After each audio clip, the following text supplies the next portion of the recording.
Langit senja mulai meredup di atas desa kecil di pedalaman Kalimantan. Deretan rumah kayu berdiri rapuh di tepi sungai yang keruh, mencerminkan kehidupan para penghuninya yang tak pernah lepas dari kemiskinan. Di sebuah rumah panggung sederhana, duduklah Nadia, seorang gadis berusia 20 tahun, dengan wajah cantik yang penuh kekhawatiran. Ia menatap jauh ke arah sungai, pikirannya melayang jauh keluar desa ini. Di matanya, tempat ini bukanlah rumah, melainkan penjara yang mengekangnya dalam keterbatasan. Ia muak dengan kehidupan yang setiap harinya dipenuhi kesulitan. Hatinya memberontak, menolak hidup dalam kesengsaraan selamanya. Sejak kecil, Nadia selalu bermimpi memiliki kehidupan yang lebih baik, jauh dari kemiskinan yang membelenggunya dan keluarganya. Namun, kenyataan selalu menyakitkan. Ayahnya hanyalah seorang nelayan kecil yang pendapatannya tak menentu. Sementara ibunya berjualan kue di pasar dengan hasil yang nyaris tak cukup untuk makan sehari-hari. Setiap hari, ia melihat ibunya menguleni adonan dengan tangan kasar yang pecah-pecah. Wajahnya yang dulu cantik kini kusam oleh kelelahan. Nadia tak ingin bernasib sama. Ia ingin hidup di tempat yang lebih baik, di kota besar, dengan rumah megah, pakaian mahal, dan makanan lezat setiap hari. Namun, setiap kali Nadia mengungkapkan keinginannya, ia selalu mendapat penolakan keras dari orang tuanya. Jakarta bukan tempat yang mudah, Nak, kata ibunya dengan suara penuh kekhawatiran. Banyak orang yang berangkat dengan harapan tinggi, tapi justru pulang dengan tangan kosong, atau bahkan tak pernah pulang sama sekali. Ayahnya, dengan suara berat dan tegas, selalu menambahkan, jangan tergoda oleh mimpi kosong, Nadia. Tidak semua yang bersinar itu emas. Tapi, bagi Nadia, itu hanya alasan orang-orang yang takut mengambil risiko.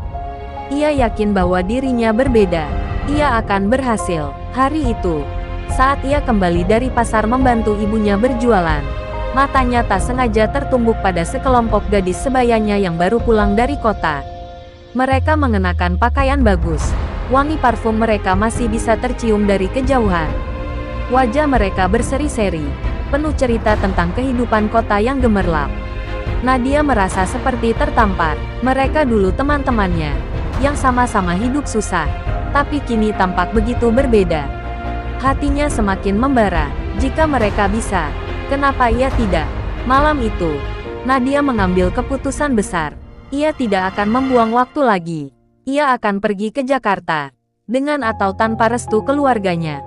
Di dalam kamar kayunya yang sempit, ia mengemasi beberapa pakaian seadanya ke dalam tas usang. Tabungannya yang ia kumpulkan sedikit demi sedikit dari hasil membantu ibunya berjualan, ia genggam erat di tangannya.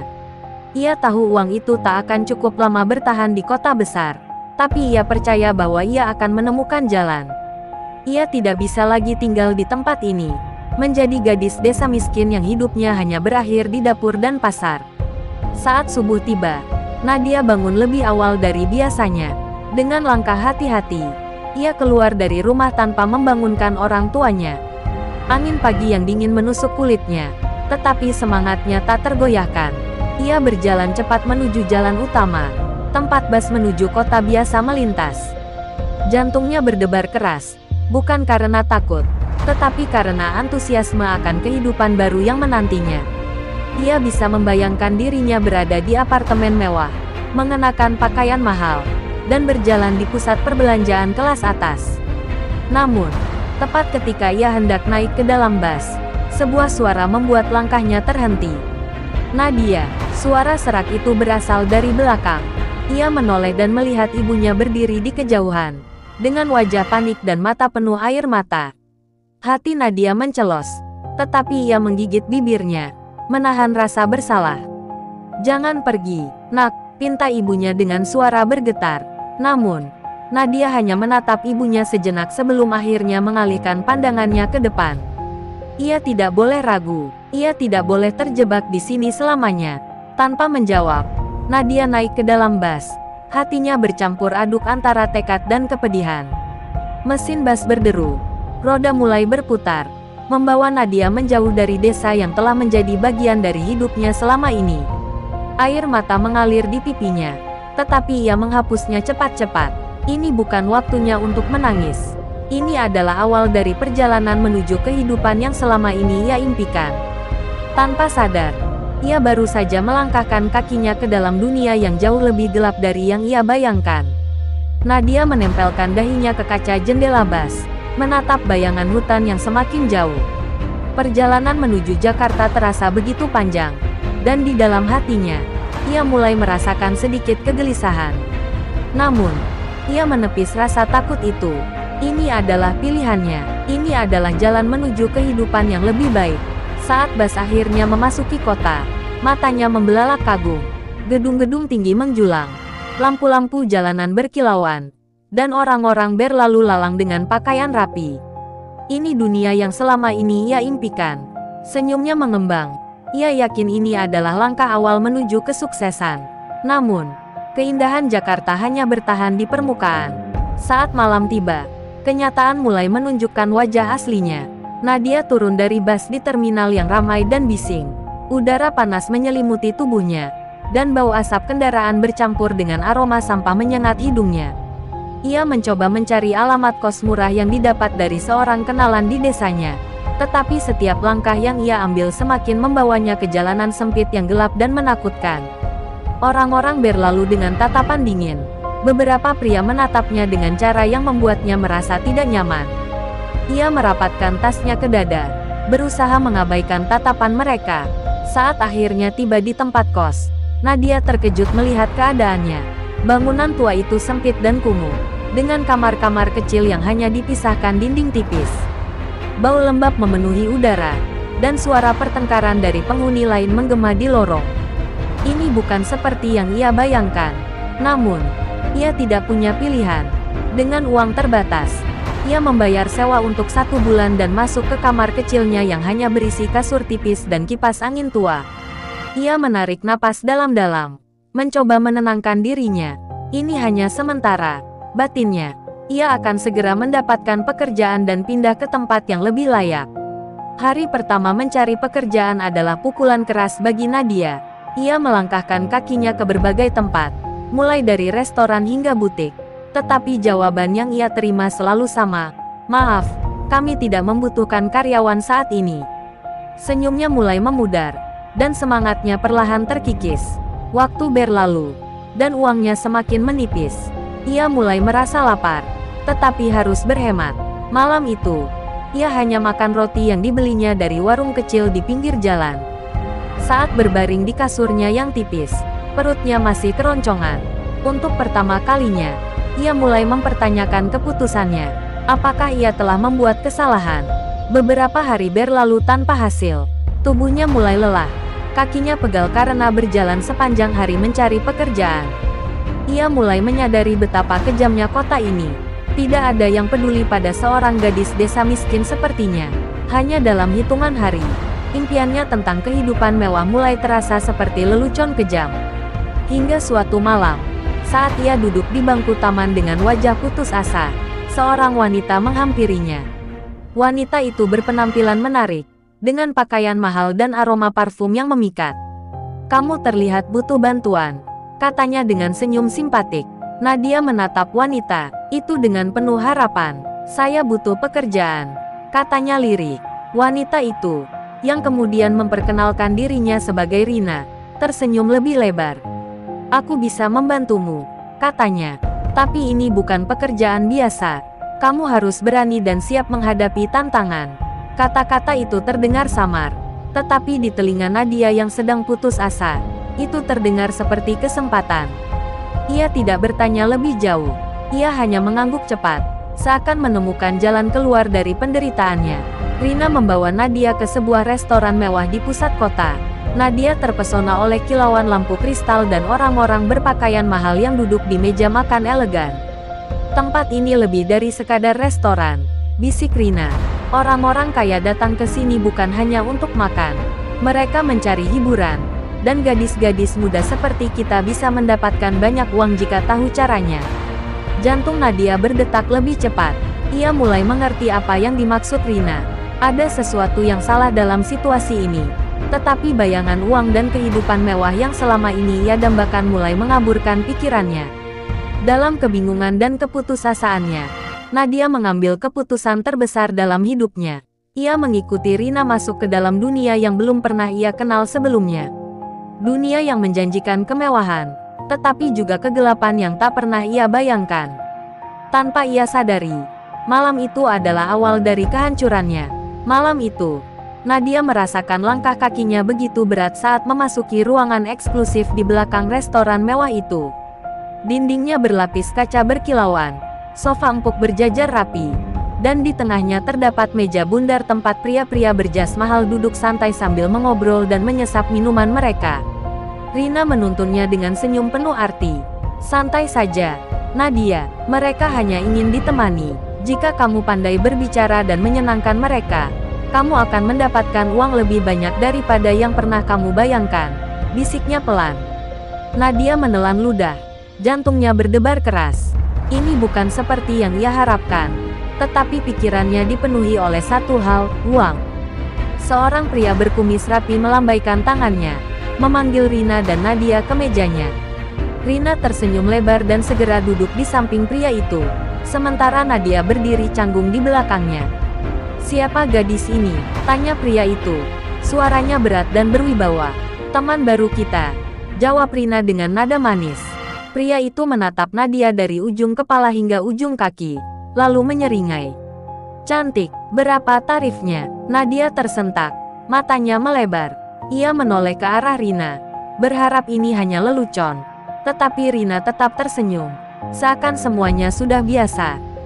"Dia masih pemula, tapi aku jamin dia tidak akan mengecewakan," kata Rina santai. Darah Nadia terasa membeku. Ini bukan sekadar menemani dan mengobrol seperti yang dikatakan Rina. Ini sesuatu yang jauh lebih gelap, lebih kotor. Ia ingin berlari keluar, kembali ke kosnya, kembali ke kehidupannya yang sederhana. Tapi bagaimana? Ia tidak punya uang, ia tidak punya pilihan. Dan di saat itulah, pria itu menyelipkan selembar uang ke telapak tangannya. Jumlah yang lebih besar daripada yang pernah ia pegang seumur hidupnya. "Anggap ini uang muka," katanya sambil tertawa. Tangan Nadia gemetar saat menggenggam uang itu. Dalam sekejap, semua peringatan orang tuanya, semua ketakutannya, tenggelam dalam godaan yang menggila. Malam itu menjadi awal kehancuran Nadia. Ia mulai terbiasa dengan kehidupan malam, menemani pria-pria kaya, berpura-pura tertawa, berpura-pura bahagia.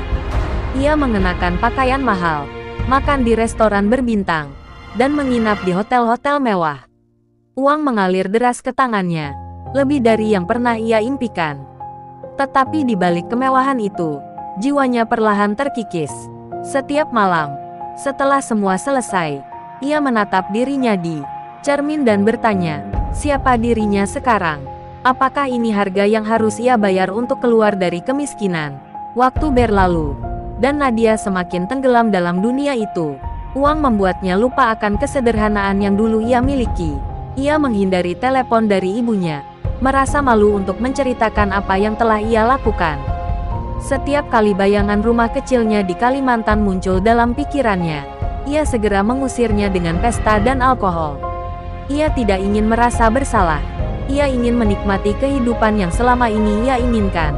Tapi, di dalam hatinya, ada suara kecil yang terus berbisik, ini bukan kehidupan yang sebenarnya. Hingga suatu malam, Nadia bertemu dengan seorang pria berbeda dari klien-klien sebelumnya. Bukan sekadar pria kaya, tapi seseorang yang berbahaya. Ia memiliki mata tajam seperti elang, senyum dingin, dan kekuasaan yang menakutkan. "Kau ingin lebih banyak uang?" tanyanya tanpa basa-basi. Nadia mengangguk tanpa berpikir panjang. Pria itu tertawa kecil, lalu berbisik, "Kalau begitu, kau harus lebih berani. Ada hal yang lebih besar dari sekadar menemani pria di meja makan." Suaranya begitu licik, begitu menggoda. Nadia tahu ia seharusnya menolak, tetapi keserakahannya telah mengalahkan akal sehatnya. Malam itu, ia membuat kesepakatan yang lebih kelam dari sebelumnya. Ia mulai masuk ke dunia yang lebih dalam, dunia yang tidak hanya mengorbankan tubuhnya, tetapi juga jiwanya. Perjalanan menuju kehancurannya semakin tak terhindarkan, dan tanpa ia sadari, bayangan hitam kutukan sudah mengintainya, menunggu saat yang tepat untuk merenggutnya dari dunia manusia. Malam semakin larut ketika Nadia duduk di dalam mobil mewah pria misterius itu. Jalanan Jakarta yang sebelumnya ia kagumi kini terasa berbeda, lebih gelap, lebih mencekam. Pria itu, yang memperkenalkan dirinya sebagai Bayu, seorang pebisnis kaya dengan jaringan luas, menyalakan sebatang cerutu dan menatap Nadia dengan senyum yang sulit ditebak. "Kau punya potensi besar," katanya, suaranya berat dan penuh kekuasaan. "Tapi kalau kau hanya puas dengan recehan dari pria-pria mabuk itu, kau tidak akan pernah benar-benar kaya." Nadia menelan ludah. Selama ini, ia sudah mendapatkan lebih banyak uang daripada yang pernah ia impikan. Tetapi entah mengapa kata-kata Bayu terdengar begitu menggoda. "Apa yang harus aku lakukan?" tanyanya. Suaranya hampir berbisik. Bayu tertawa kecil, lalu mengeluarkan sebuah kotak kecil dari sakunya. Ia membukanya, memperlihatkan sebentuk kalung emas dengan liontin berbentuk babi kecil yang terbuat dari batu hitam. "Ini bukan sekadar perhiasan," ucapnya pelan. "Ini simbol dari dunia yang lebih besar. Jika kau mengenakannya, kau akan masuk ke lingkaran kami. Kau akan mendapatkan uang, kekuasaan, dan kehidupan yang tak pernah kau bayangkan sebelumnya. Tapi ada satu syarat." Nadia menatap liontin itu dengan campuran ketakutan dan ketertarikan. "Apa syaratnya?" tanyanya. Bayu mencondongkan tubuhnya. Matanya bersinar di bawah cahaya redup lampu jalan. "Kesetiaan," katanya. "Sekali kau masuk, kau tidak bisa keluar. Jika kau mengkhianati kami, kau akan kehilangan segalanya, lebih dari sekadar uang." Ada sesuatu dalam suara Bayu yang membuat bulu kuduk Nadia berdiri. Ia tahu ini bukan sekadar bisnis biasa. Ini sesuatu yang lebih besar, lebih gelap. Tetapi pikirannya sudah dilumpuhkan oleh keserakahan. Tanpa berpikir panjang, ia mengangguk dan menerima kalung itu. Saat liontin itu menyentuh kulitnya, Nadia merasakan sesuatu yang aneh. Seolah ada aliran energi dingin yang menjalar ke seluruh tubuhnya. Bayu tersenyum puas. "Selamat datang di keluarga," katanya. "Mulai sekarang, kau bukan lagi sekadar wanita penghibur. Kau adalah bagian dari sistem. Dan percayalah, uang yang akan kau dapatkan jauh lebih besar daripada yang pernah kau bayangkan." Nadia ingin bertanya lebih jauh, tetapi entah kenapa tenggorokannya terasa kering. Ia hanya bisa mengangguk, mencoba menenangkan jantungnya yang berdetak tak menentu. Malam-malam berikutnya berubah drastis. Nadia tak lagi sekadar menemani pria kaya di restoran atau hotel. Ia mulai masuk ke dunia yang lebih berbahaya, perdagangan manusia, peredaran barang haram, dan pertemuan-pertemuan rahasia yang dipenuhi orang-orang berkuasa. Uang yang ia dapatkan bukan lagi dalam jutaan, melainkan miliaran. Ia bisa membeli apapun yang ia inginkan, dari mobil sport hingga apartemen mewah. Tetapi semakin dalam ia terjerumus, semakin sering ia mengalami mimpi buruk. Dalam tidurnya, ia selalu melihat sosok bayangan hitam, dengan mata merah menyala dan suara berat yang terus berbisik di telinganya. Suatu malam, saat Nadia sedang menikmati pesta di sebuah penthouse mewah, sesuatu yang aneh terjadi. Ia bercermin di kamar mandi, ingin merapikan riasannya, tetapi yang ia lihat di dalam cermin bukan dirinya yang biasa. Hidungnya tampak sedikit lebih lebar, kulitnya mulai tampak kasar, dan matanya berkilat aneh dalam cahaya redup. Ia mengusap wajahnya, berpikir ini hanya efek alkohol, tetapi rasa takut mulai merayapi dirinya. Ia keluar dari kamar mandi dengan jantung berdebar. Sesuatu tidak beres. Beberapa hari kemudian, mimpi buruk itu semakin nyata. Saat ia terbangun di tengah malam, tubuhnya terasa berat, dan ketika ia melihat tangannya, kulitnya mulai mengeras seperti kulit babi. Ia menjerit, tetapi suara yang keluar dari tenggorokannya bukan lagi suara manusia, melainkan dengusan rendah yang mengerikan. Ia berlari ke cermin, dan saat melihat bayangannya, kengerian melumpuhkannya. Wajahnya mulai berubah, hidungnya melebar, matanya mengecil, dan kulitnya berubah menjadi kasar dan berbulu. Ia jatuh terduduk, tubuhnya gemetar. Ini bukan mimpi, ini adalah kutukan. Di sudut kamar, liontin babi hitam itu berkilat dalam gelap, seolah menertawakannya. Nadia mulai menangis histeris, menyadari bahwa ia telah membuat perjanjian yang salah. Jalan yang ia pilih bukan membawa kebahagiaan, melainkan membawa kehancuran. Dan kini, Tidak ada jalan kembali. Nadia terduduk di lantai apartemennya. Tubuhnya gemetar hebat. Nafasnya tersengal. Tangannya yang mulai berubah kasar dan berbulu menggenggam wajahnya dengan panik. Ia menatap cermin di depannya dengan mata penuh ketakutan, berharap apa yang ia lihat hanyalah ilusi. Tetapi tidak. Bayangannya di cermin terus menatapnya kembali dengan bentuk yang semakin menjauh dari sosok manusia. Hidungnya yang dulu mungil kini melebar dan menebal. Kulitnya mulai berubah menjadi kasar seperti kulit babi. Dan setiap kali ia berusaha berbicara, suara yang keluar hanyalah dengusan berat yang menyeramkan. Apa yang terjadi padaku? Nadia berbisik parau. Matanya memerah menahan tangis. Ia mencengkeram liontin babi hitam yang tergantung di lehernya, merasakan hawa dingin menjalar ke tubuhnya. Liontin itu terasa lebih berat dari sebelumnya, seolah menariknya semakin dalam ke dalam kutukan yang mengerikan ini. Ia mencoba melepasnya, tetapi rantainya terasa semakin erat di lehernya, seakan telah menyatu dengan kulitnya. Panik, ia mencakar kulitnya sendiri, berusaha merobek rantai itu. Tetapi semakin keras ia mencoba, semakin sakit yang ia rasakan. Dalam keputusasaan, Nadia meraih ponselnya. Jari-jarinya yang kini mulai menebal dengan kuku hitam gemetar saat mengetik pesan untuk Rina. Tolong aku berubah. Aku tidak tahu apa yang terjadi. Tetapi sebelum ia bisa menekan tombol kirim, ponselnya bergetar lebih dulu. Nama Bayu muncul di layar. Dengan tangan gemetar, ia mengangkatnya. Halo, suaranya parau. Hampir tidak terdengar seperti suaranya sendiri. Dari seberang telepon, suara Bayu terdengar dingin dan tenang. Kau mulai merasakan akibatnya. Bukan, katanya pelan. Aku sudah memperingatkanmu. Tidak ada jalan keluar setelah kau masuk. Nadia menelan ludah. Air matanya mengalir deras. Tolong, aku tidak mau ini. Aku tidak tahu kalau semua ini. Suaranya terputus oleh isakan. Bayu tertawa kecil. Keserakahanmu yang membawa ini padamu, Nadia. Kau ingin uang, kekuasaan, kehidupan mewah, dan sekarang, kau harus membayar harganya. Nadia merasa sekujur tubuhnya menggigil. Tidak, aku tidak mau jadi seperti ini, jeritnya. Tetapi Bayu hanya terkekeh. Mereka yang mengingkari perjanjian akan berubah. Kau bukan yang pertama, dan kau tidak akan jadi yang terakhir. Telepon terputus, meninggalkan Nadia dalam keheningan yang mencekam. Ia menjatuhkan ponselnya. Seluruh tubuhnya gemetar hebat. Ia harus keluar dari sini. Ia harus mencari bantuan. Dengan langkah terseok-seok, Nadia meraih jaketnya dan menyelimuti tubuhnya yang mulai berubah. Ia menutupi kepalanya dengan tudung, berusaha menyembunyikan perubahan yang semakin mengerikan. Keluar dari apartemen, ia berjalan cepat menuju satu-satunya orang yang mungkin bisa membantunya, Rina. Setibanya di apartemen Rina, Nadia mengetuk pintu dengan panik. Rina, buka pintunya. Tolong aku. Pintu terbuka, dan wajah Rina muncul dengan ekspresi bingung. Nadia, apa yang terjadi padamu? Nadia tak bisa lagi menahan tangisnya. Ia menarik tudungnya, memperlihatkan wajahnya yang kini setengah berubah. Rina menjerit tertahan, mundur dengan wajah penuh ketakutan.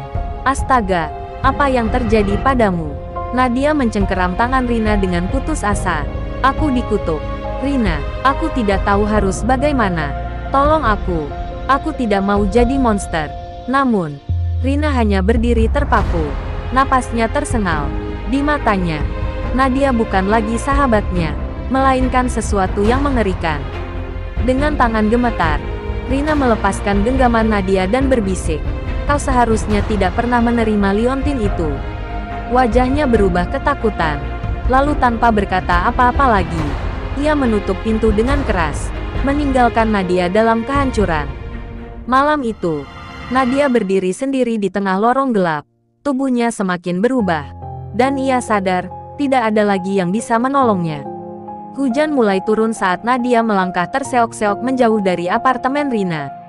Air dingin membasahi wajahnya, menyamarkan air matanya yang terus mengalir. Ia merasa seluruh dunia telah meninggalkannya. Sahabatnya sendiri, yang dulu selalu bersamanya, kini menganggapnya sebagai monster. Tubuhnya terus berubah. Kulitnya semakin tebal dan kasar. Hidungnya semakin melebar. Dan suara yang keluar dari tenggorokannya semakin menyerupai dengusan hewan. Nafasnya tersengal. Ketakutan merayapi hatinya. Ia harus pergi. Ia harus menemukan cara untuk menghentikan ini. Dengan sisa tenaga, Nadia berjalan ke arah gang sempit di belakang sebuah pasar.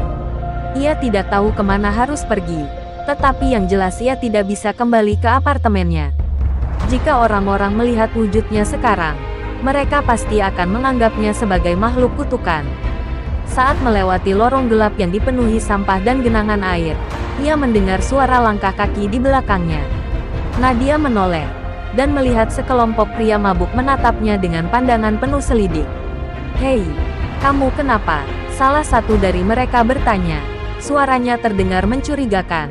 Nadia menunduk, berusaha menyembunyikan wajahnya. "Tidak, aku baik-baik saja," katanya terbata-bata. Tetapi salah satu dari mereka meraih tudungnya dan menariknya dengan kasar.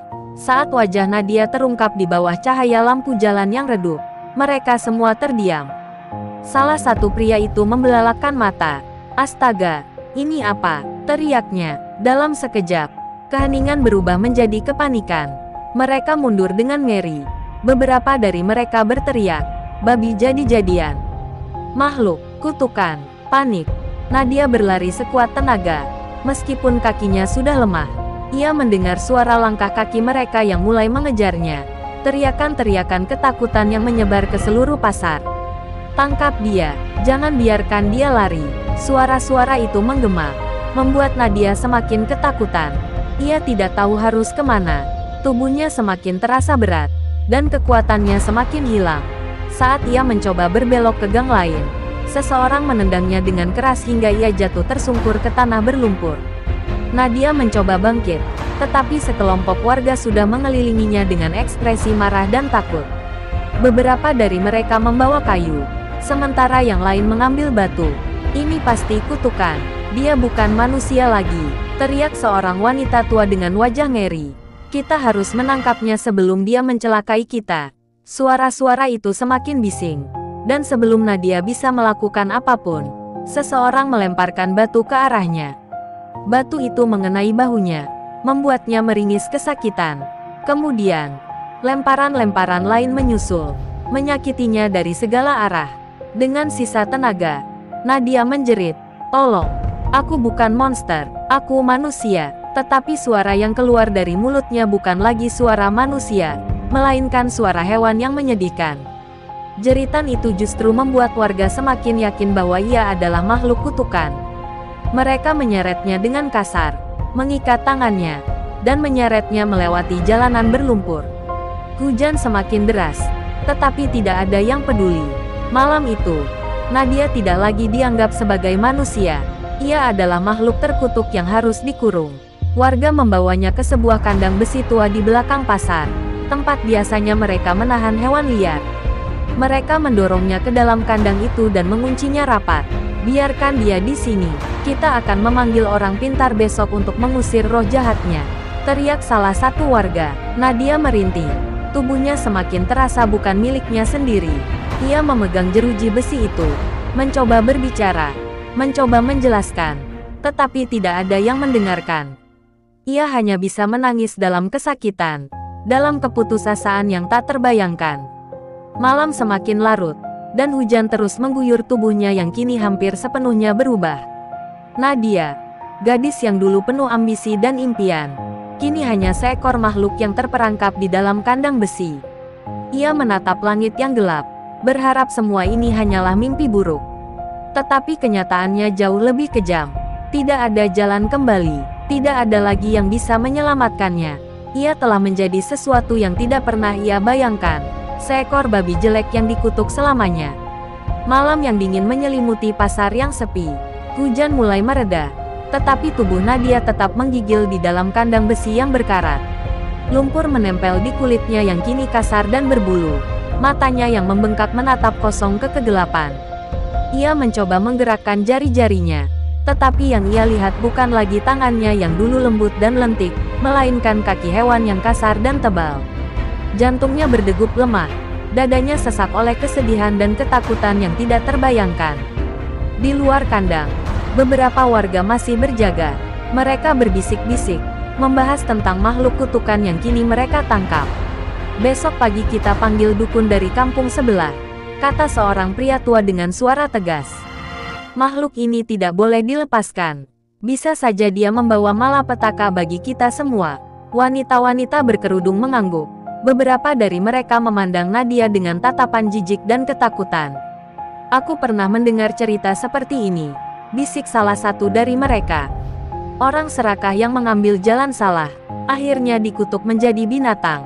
Nadia ingin berteriak, ingin mengatakan bahwa ia masih manusia, bahwa ia tidak pantas diperlakukan seperti ini.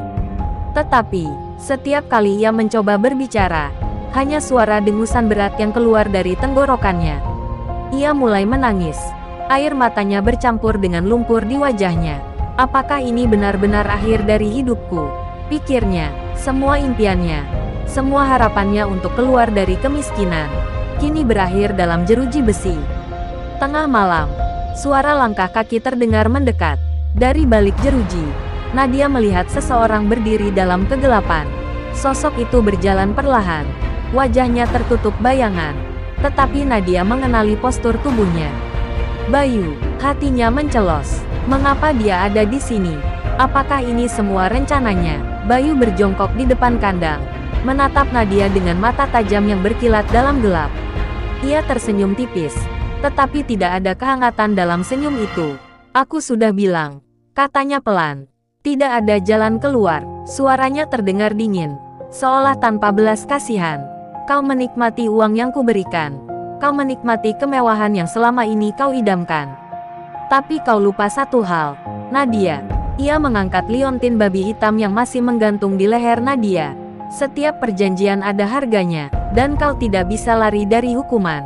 Nadia menggelengkan kepalanya dengan panik. Matanya memohon.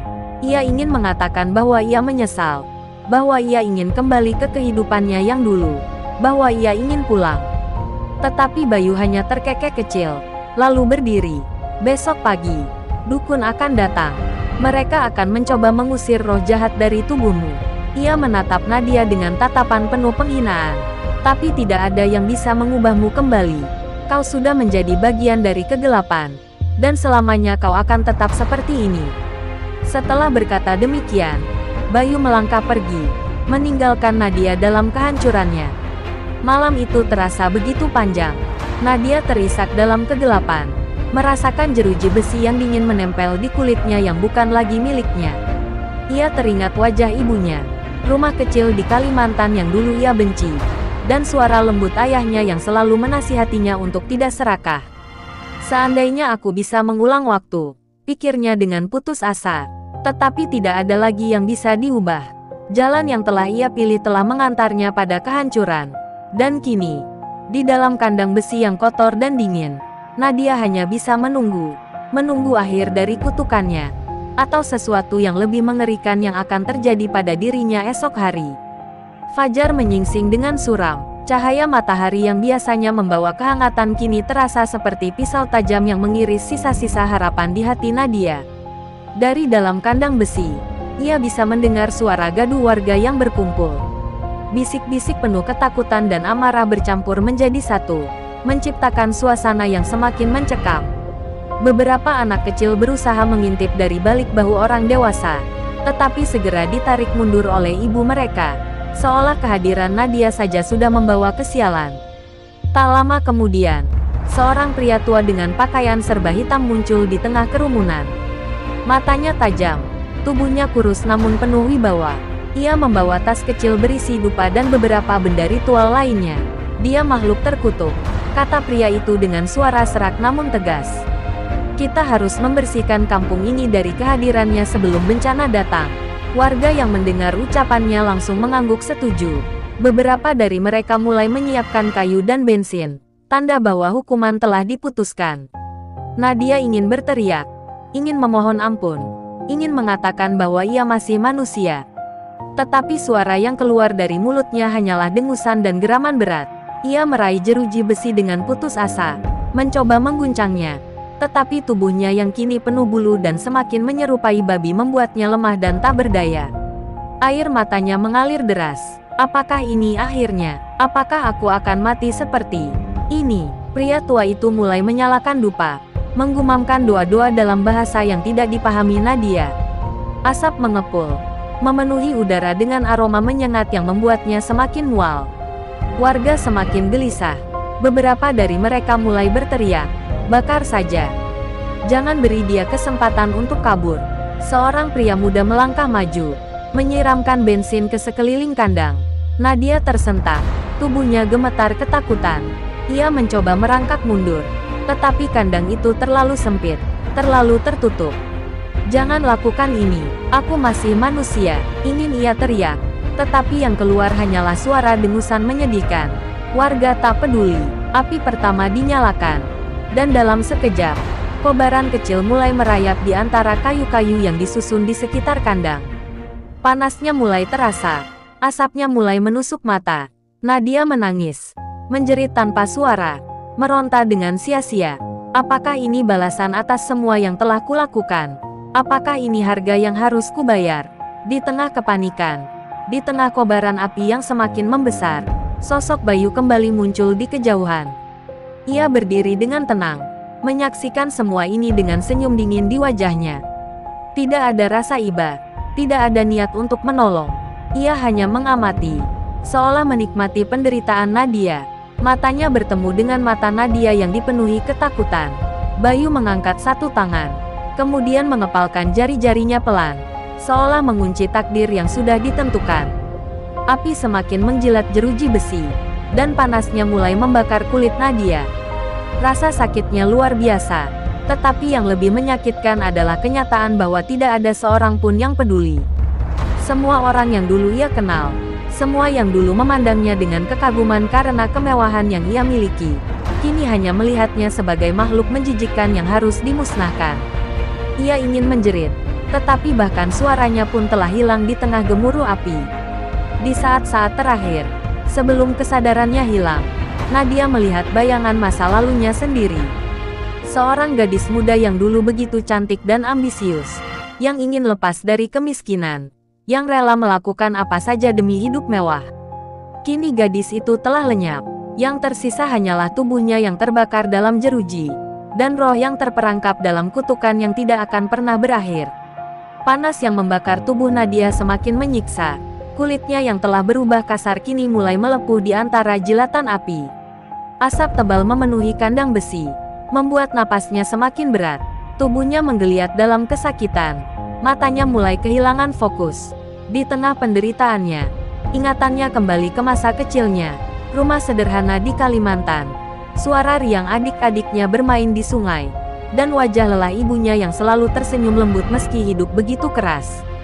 Seandainya aku bisa kembali, seandainya aku tidak memilih jalan ini.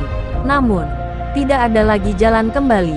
Kutukan ini telah menyatu dengan dirinya, mengubahnya menjadi sesuatu yang tidak diinginkannya. Jeruji besi yang panas menempel di kulitnya.